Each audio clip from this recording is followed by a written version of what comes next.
সময়টা খুবই মূল্যবান বস্তু।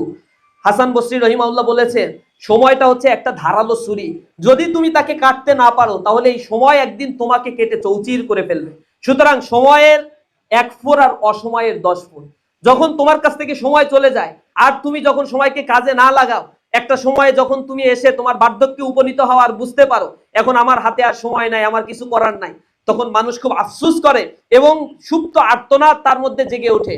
তখন একজন শের লিখেছেন, বলেছেন যে তখন বার্ধক্যে উপনীত হয়ে মানুষেরা বলতে থাকে, লাইতা শাবাবা ইয়াউদ ইয়াউমান আখবারহু মা ফাআলাল মাশিব, হায় যৌবন যদি আবার ফেরত আসতো, সেদিন আমি যৌবনের কাছে নালিশ করে দিতাম বার্ধক্য আমার সাথে কি আচরণটা করেছে। সুতরাং বার্ধক্যে উপনীত হওয়ার আগে যৌবনের মূল্যটা বুঝতে শিখো। বার্ধক্যে যখন উপনীত হওয়া, ঠিক মতো হাঁটতে পারবা না, পা গুলো সাপোর্ট করবে না, ব্রেন সাপোর্ট করবে না, হাতগুলো সাপোর্ট করবে না, কিন্তু যৌবনের এই সময়গুলোতে তুমি সব কিছুকে, বুকের তাজা রক্ত আছে, হাতে অনেক শক্তি আছে, খাদ্য খেলে শক্তির সঞ্চার হচ্ছে, অনেক কিছুকে তুমি বলতে পারো আমি অস্বীকার করি, আমি মানি না, তুমি আমাকে গণ্ডির মধ্যে আবদ্ধ করে রাখতে পারবা না।